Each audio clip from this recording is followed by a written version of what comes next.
Bonjour et bienvenue sur ma chaîne YouTube Tuto Python du jour. On va essayer d'ouvrir un annuaire qui contient des numéros de téléphone, mais cette fois-ci avec un menu déroulant. Donc à quoi ça va ressembler? Ça va ressembler à ça, donc je choisis mon fichier à ouvrir, et je choisis ensuite la valeur dans le menu déroulant. Voilà. Donc dans le menu déroulant, je vais choisir celui-là, et hop, son numéro s'affiche. Je choisis celui-là, le numéro s'affiche, etc.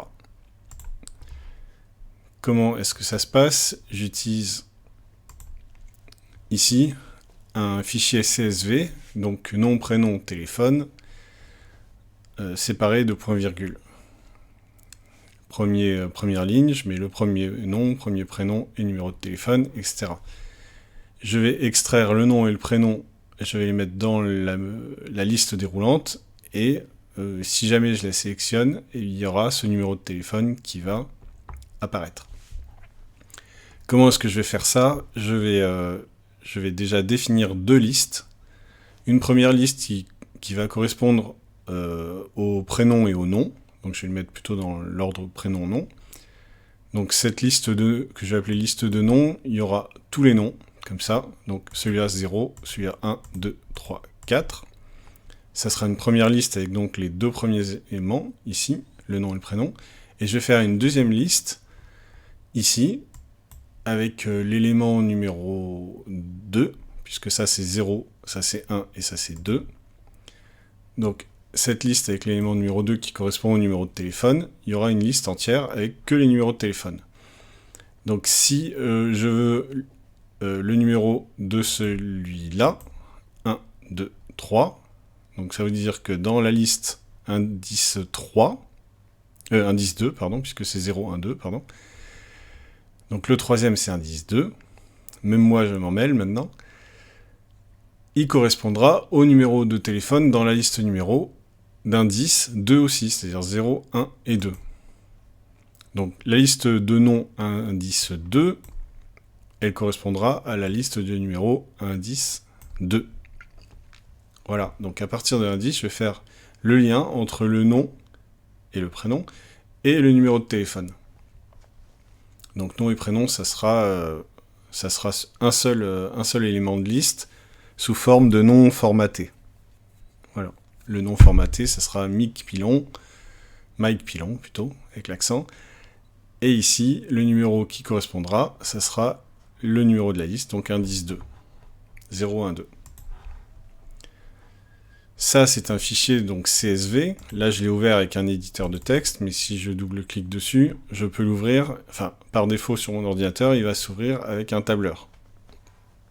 Ça peut être Excel, ça peut être le tableur de OpenOffice.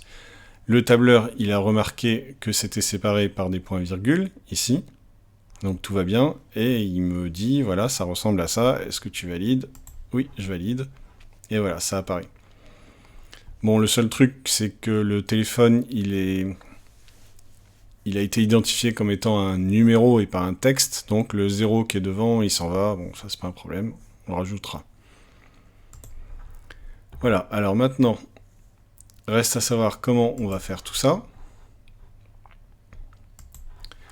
Alors on va commencer par le début. Le début, c'est de faire les bons imports, les bonnes importations, je sais pas comment on dit. Donc on va importer déjà le module Pandas. Alors le module Pandas, il va nous servir à traiter les data frames. Data frames, c'est les données format tableau, comme ça, comme on vient de le voir. Donc il y a le module Pandas qu'on va appeler PD, qui sert à traiter ces données. On a le module FileDialog dans lequel on va prendre AskOpenFile, c'est-à-dire c'est une fenêtre de dialogue en fait, la fenêtre de dialogue qui va nous servir, comme son indique, demande quel est le fichier à ouvrir. Donc fenêtre de dialogue d'ouverture de fichier. Et toujours dans le module TK-Inter, on va importer n, tk, text et ttk. ttk, c'est pour la liste déroulante. Et ça, on va voir à quoi ça correspond. Alors, on commence par, comme d'habitude, ici, par l'interface graphique, comme d'habitude. L'interface graphique, je vais définir un panneau. Donc le panneau, ça va être avec la fonction, avec tk. Donc je crée un objet tk qui s'appelle panneau. Le panneau, je vais lui ajouter un titre, des dimensions, des droits sur le fait qu'il soit redimensionnable ou pas. Je vais dire non et non dans les deux cas, ni en hauteur ni en largeur. Donc ici, les dimensions, je vais mettre 320 par 200. Le titre, je vais mettre annuaire avec combo box. Je vais lui appliquer aussi la méthode icon bitmap pour lui indiquer le chemin vers l'icône qui servira en haut à gauche, qui sera affiché en haut à gauche plutôt. Et je vais définir les éléments que je vais mettre dessus. Je vais commencer par un combo box. Qu'on appelle le combo box, c'est une liste déroulante. Donc cette liste déroulante, je l'appelle combo box. C'est le nom de sa variable. J'aurais pu mettre autre chose pour ça va prêter à confusion, mais bon, c'est un combo box qui vient de la méthode du module ttk. Et ce combo box, je vais le mettre sur le panneau avec pour valeur la liste des noms. C'est ce que j'ai indiqué tout à l'heure, donc tous les noms. Là, ça sera du nom formaté, donc prénom-nom. Tout ça sous forme de liste, on va le définir après. Et ça sera ce que je mettrai comme élément de la liste déroulante. Cette liste déroulante, je vais faire un bind, avec l'accent. Donc c'est-à-dire que je vais faire une association. Je vais faire une association du combo box selected avec une fonction. Donc ça veut dire quoi? Ça veut dire, dans ma liste déroulante, l'élément du combo box qui sera sélectionné, je vais l'associer avec le lancement d'une fonction. Donc ici c'est entre chevrons parce qu'il n'y a pas eu de... parce que c'est pas vraiment un événement au sens physique du terme, c'est un événement, on va dire, virtuel. Bon, ça c'est encore une autre histoire. Mais bref, cet événement, c'est-à-dire la sélection d'un élément de la liste, c'est un événement pour lui. Et cet événement, je vais l'associer, le binder, je sais pas comment, oui, l'associer, avec l'appel de cette fonction, la fonction qu'on n'a pas encore définie. Donc cette fonction qu'on n'a pas encore définie, elle prendra comme élément un événement, comme paramètre. Paramètre de cette fonction, ça sera un event, parce que c'est un événement qui va déclencher cette fonction. Quand on utilisait les boutons, les widget buttons, donc, ça, c'était sous forme de commande. Donc, dans les paramètres de button, il y avait commande égale, et on donnait la fonction, le nom de la fonction qui allait être appelée. Ensuite, au niveau de la mise en page, on va faire une mise en page sous forme de grid, donc en tableau, ou en grille, comme on veut. Et donc le premier élément, c'est-à-dire la liste déroulante, je vais la mettre en 0, 0, c'est-à-dire en ligne 0, en colonne 0. Donc ça sera le premier élément à gauche de la première ligne. Et là, il n'y aura qu'une ligne, donc ce sera l'élément à gauche. À côté, je vais lui mettre un widget texte, donc en fait une petite fenêtre de texte, que je vais donc cette fenêtre de texte, je vais la mettre sur panneau, et je vais lui donner comme dimension 1 sur 20, c'est-à-dire 1 en hauteur et 20 en largeur. Je vais appeler cette variable, je vais lui donner comme nom de variable affichage, donc on parle bien de ce texte, et cette fenêtre de texte, ce widget texte, je vais le placer sur la grille en 0, 1, c'est-à-dire sur la première ligne et sur la deuxième colonne. Donc on commence par 0, toujours 1, donc 0, 1, ça veut dire première ligne, deuxième colonne. Une fois que j'ai défini tous les éléments de ce tableau, je vais pouvoir le lancer et je vais le mettre en place. Donc au niveau de mon interface graphique, c'est terminé. Je vais maintenant lui expliquer comment ouvrir le fichier. Alors je fais un try except finally, je rappelle très rapidement ce que ça veut dire, try except finally. Ça veut dire j'essaye quelque chose, si ça marche pas, je lève une exception, et qu'est-ce que je fais avec cette exception? Et dans tous les cas, qu'est-ce que je fais?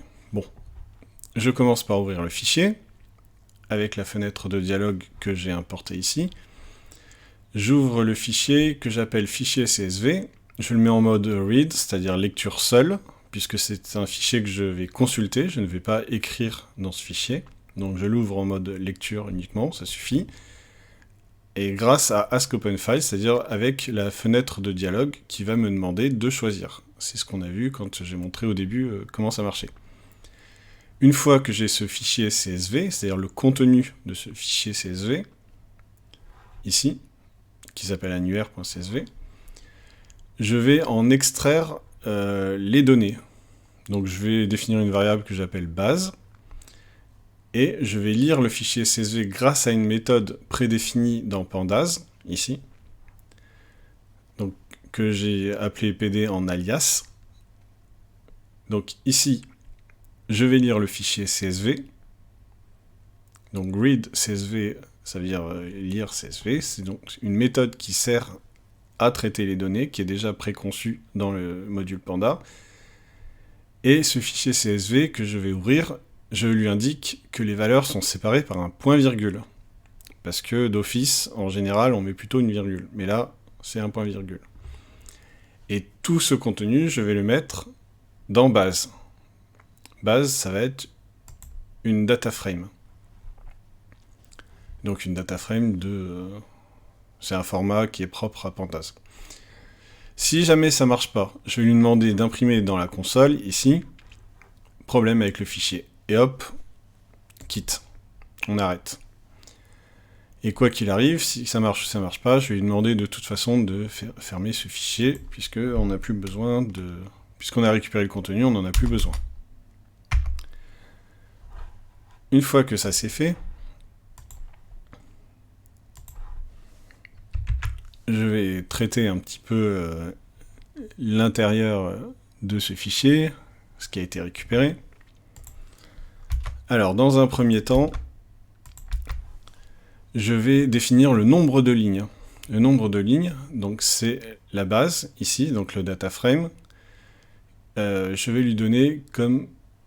je vais lui extraire la propriété qui est le nombre de lignes. Donc le nombre de lignes, c'est shape 0. Si je voulais le nombre de colonnes, je l'ai indiqué ici, c'était shape 1.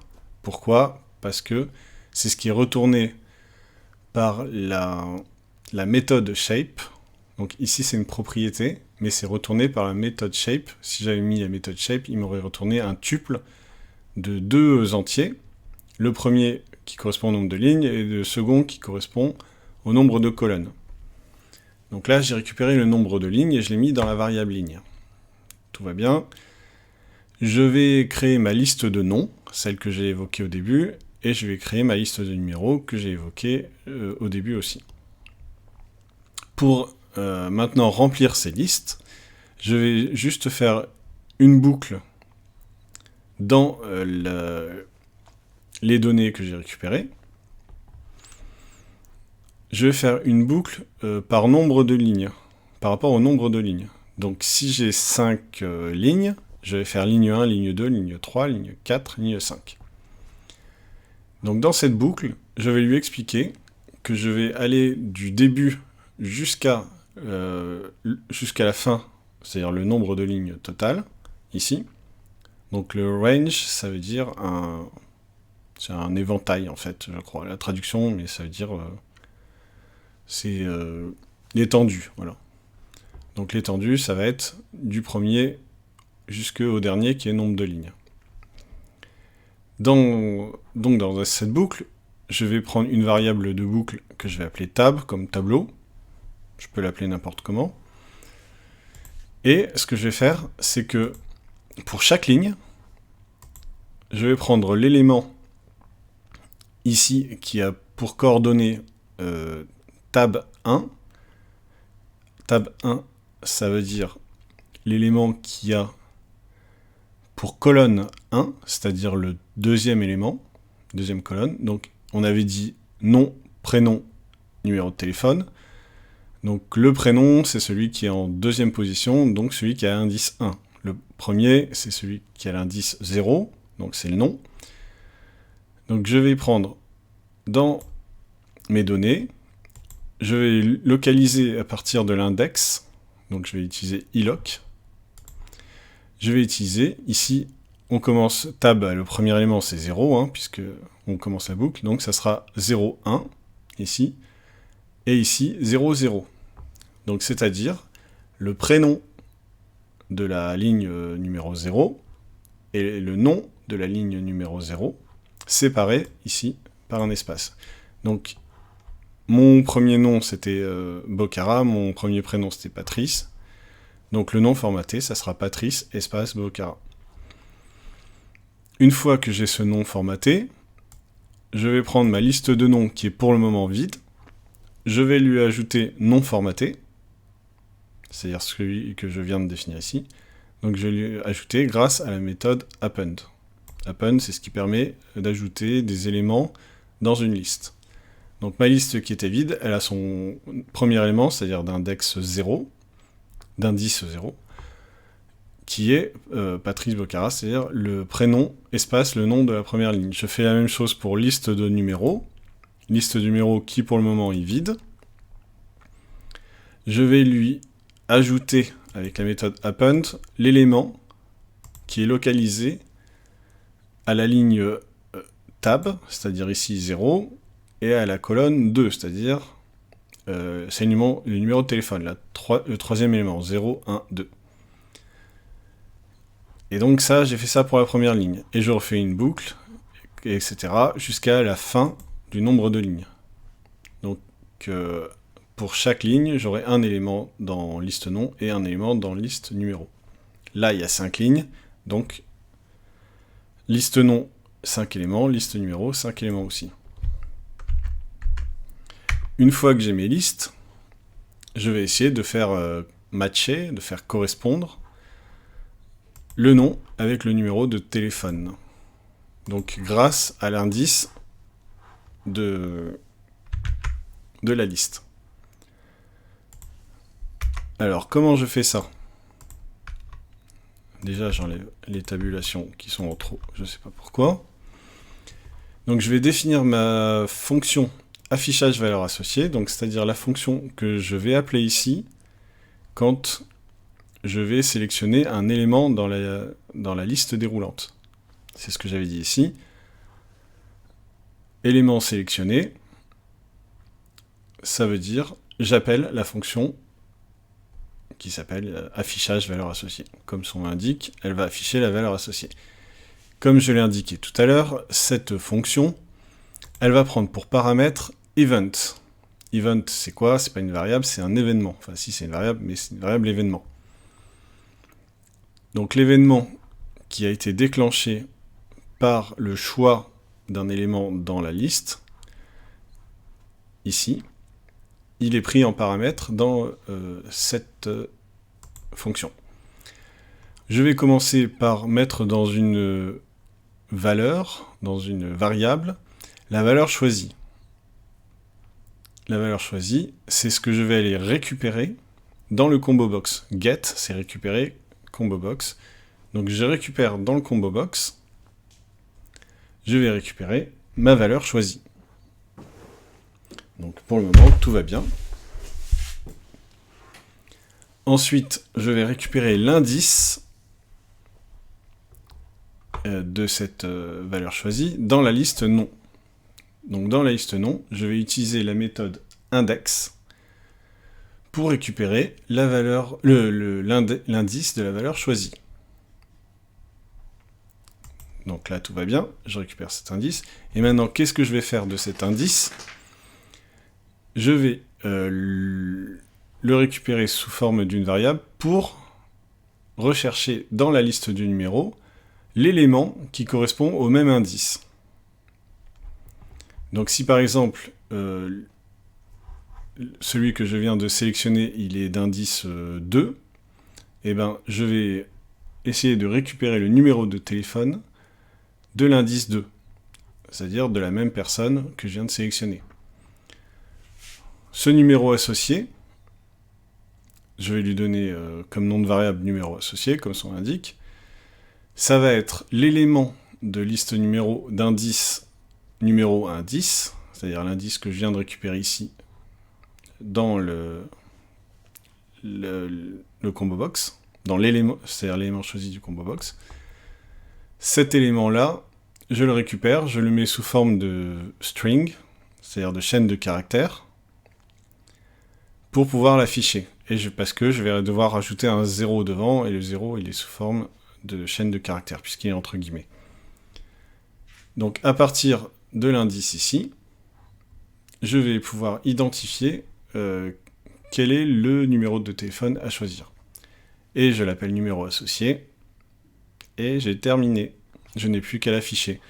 Donc maintenant, pour l'afficher, je vais faire affichage, je rappelle que c'est ce texte ici, ce widget texte.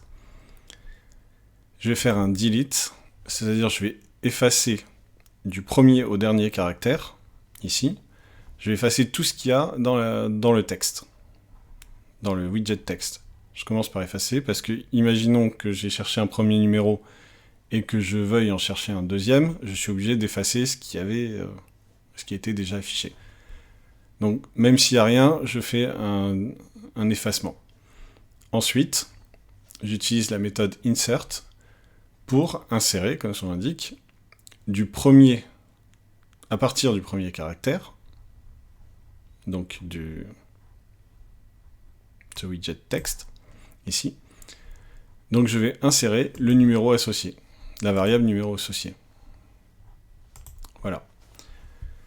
Et donc, je peux maintenant naviguer dans mon combo box et trouver le numéro qui est associé à un nom, enfin un nom formaté qui est nom-prénom ici. Voilà. Merci d'avoir suivi ce tuto et à bientôt.